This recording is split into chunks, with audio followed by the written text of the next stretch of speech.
Please welcome Paul Elder. I made that shirt, didn't I?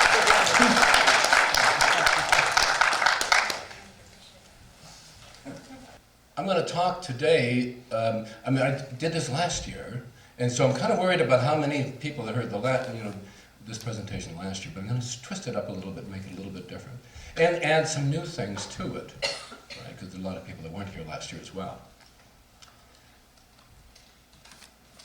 I used to be a lot of things. I'm a former politician and former CTV News reporter and a whole bunch of other things. And 15 years ago, I wouldn't have believed a word I'm going to tell you. All right? Most importantly, I'm a survivor of 3 near-death experiences. A drowning when I was 12 years old, a car accident when I was 17, and a heart attack playing hockey at the age of 41. And each of those times, each of those experiences were phenomenal, really life-changing. But I didn't pay a lot of attention to it until the heart attack at 41. And I didn't pay a lot of attention to it until I had the most remarkable experience of my life in having an out-of-body experience. Of course, that also happened with the near-death experiences. But that was the factor that got my attention. That was the amazing thing about it. And so since those experiences, and I'll give you just quickly some statistics, all right? Most recent surveys, this is through IONS, the International Association for Near-Death Studies, indicate that there's more than 20 million people in North America alone who have had a near-death experience. Like huge, phenomenal numbers, right? And of course that's from science and medicine being able to pull people back from the edge more and more all the time. And by and large, all of those people, all of these large case studies, talk about the very same thing, right? Now, medical science and doctors in that profession as scientists and medicine makers, if you can't measure it, it doesn't exist, right? And we know that's a lot of bull, all of you who do the dowsing. You know that there is some source, that you are connected to everything in this universe, to all knowledge, that we are powerful, powerful beings. We just don't know it for the most part. So all of these people, so many of the people that had the near-death experiences, they describe the same things. They describe being out of their body, but seeing their own body perhaps, and floating through the tunnel and so on. The doctors will say, well, that's lack of oxygen to the brain. Wish fulfillment, because your body is in trauma, and so your brain invents scenarios for you. Well, if that's the case, then why would they all have the same story? And this is the same, whether it's a 3-year-old in California or an old lady in the Soviet Union, they talk about the same thing. Wouldn't everybody be different if the doctors were correct? It's an interesting thing. After I had this heart attack in the middle of a hockey game, been an athlete all my life, died on the ambulance, and they brought me back. Damn.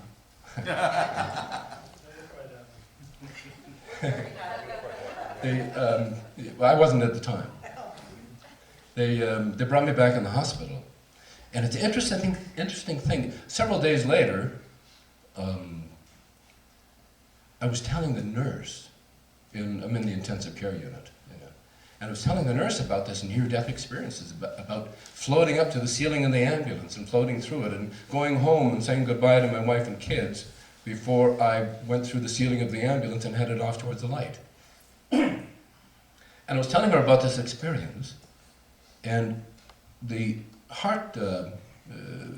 cardiac surgeon came through the room because they were doing some tests on me. And so she was kind of explaining this to him, right? And I'm laying in the bed hooked up to these machines. And he said, yeah, well, it's, lack of oxygen to the brain, that kind of stuff. It's pretty typical. And I was kind of like, give me a break. And this is, I swear to you, this happened.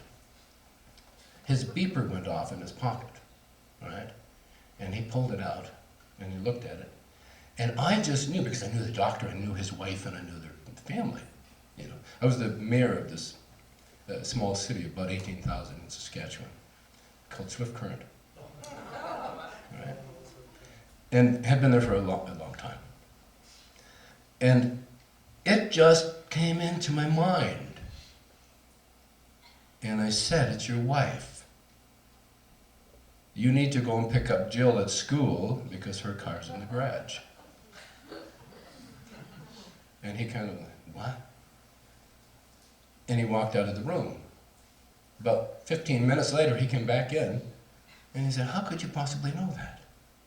I said, lack of oxygen to the brain. Serious.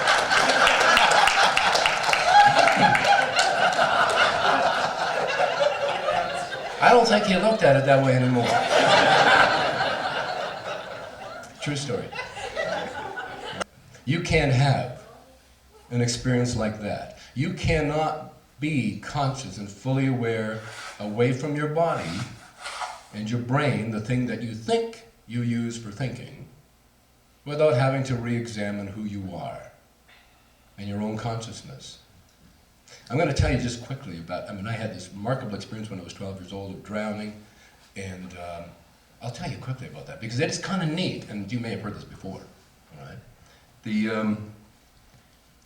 Way out in the prairies, fell in this dugout, couldn't swim in this pond, right, 15, 20 feet deep, and didn't have a clue about swimming, and our parents had always warned us to stay away from these ponds because we couldn't swim.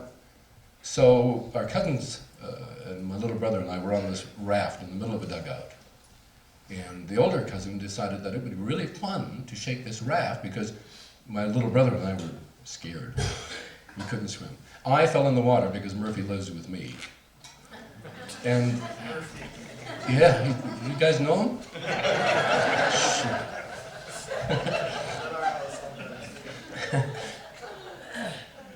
I didn't have the presence of mind to even dog paddle. I'm 12 years old, and I'm in the water, and I can't find the bottom with my feet. I just sank like a rock. And it was an amazing thing. I didn't get to the bottom, and the air went out, and the water came in. And it was amazing. I always thought that drowning would be just an awful, awful way to die. And we've all done that in swimming pools and the lake or whatever, sucked in a whole big breath of air, and it's just awful. Trying to get your breath, trying to catch it, just incredibly awful. I thought that would be a terrible, terrible way to die. Guess what? It's really neat. I agree with you. Yes. Yeah, I had the same thing. Absolutely. When the air goes out and water comes in and replaces it, your lungs don't struggle. They don't.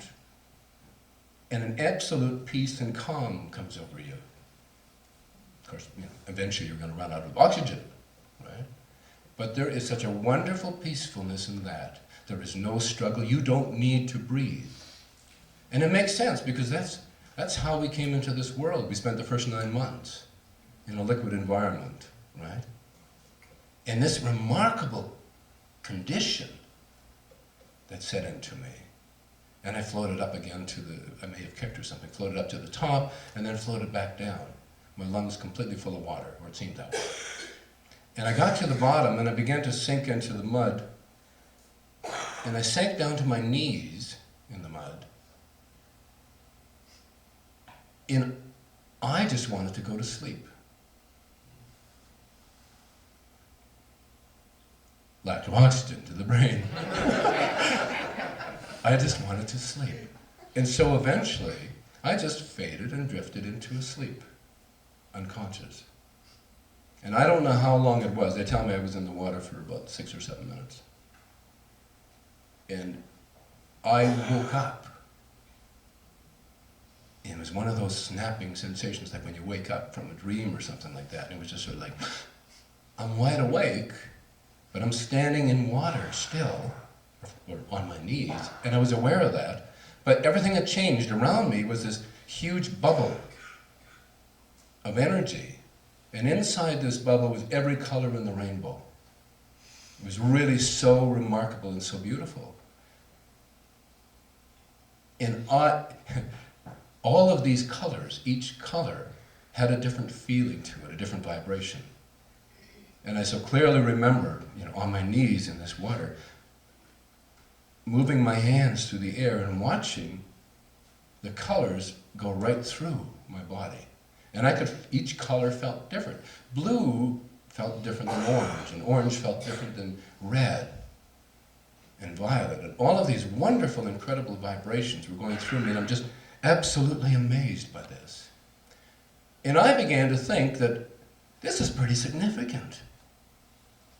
And I thought, maybe I'm dying. This is what it's like to die. Wow. And at 12 years old, I had no real notions of what death might be like. And strangely enough, the only sort of notion I had about that, a few weeks before that, I'd read the book Tom Sawyer. Oh, you all read that?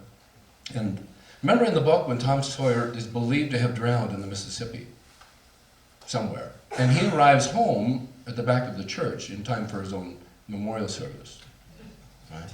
And so I thought about that, and the next thing I know, I swear, instantly, I went shooting out of the water, and an instant later, I'm floating above the choir loft, above the pews, in the back of our Catholic church way out in the prairies. And boy, was I amazed. I was floating about 3 or 4 feet above these pews, flying. And I thought, Tom Sawyer didn't fly. It was so amazing. And I looked down in the church, and there's nobody there. And I thought, well, this is my funeral. My mom and dad will probably be here, my brothers and sisters. This remarkable freedom, unbelievable clarity was so amazing.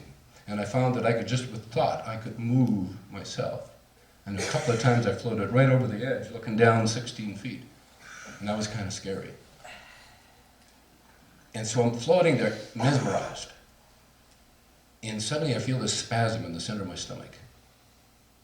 And just a real powerful, like somebody kicked me. And in a second, I'm back on the shore of this pond. My cousin has me around the waist. My face is bouncing in the mud and the water's coming out of me. And I'm back. And so, I got rid of all of the water and vomited for a moment or two. And although my lungs burned a little bit, it was an amazing thing. My brothers and cousins' eyes were this big. They'd been underwater and they thought for sure they're going to be going to a funeral. And they knew that we'd get a real whipping when we got home, So we talked about it, and we made a pact that we'd never tell another soul because we knew we'd be in big trouble. I grew up in a large family. I had 8 sisters in a row and 3 boys. So 11 people in our family, Catholic. And we knew we'd be in big trouble. So we walked really slow, about 1.5 miles on the way home. And when we got there, we weren't there 10 minutes. And I'm outside in the yard and thinking, and I hear this cussing in German coming out of the house. I go, oh, God. And 2 kids got a good whipping on that day, and I was one of them. That'll teach me to die. But, it's an interesting thing, because even though that experience, was sort of spiritual, and I ended up floating into church. And I saw the eyes of my best friend, my cousin Brian, who dragged me out of the water eventually, when I told him about this experience, about these colors, and about flying and going to church. And he said, Tom Sawyer, what the hell were you thinking about Tom? He thought it was just nuts.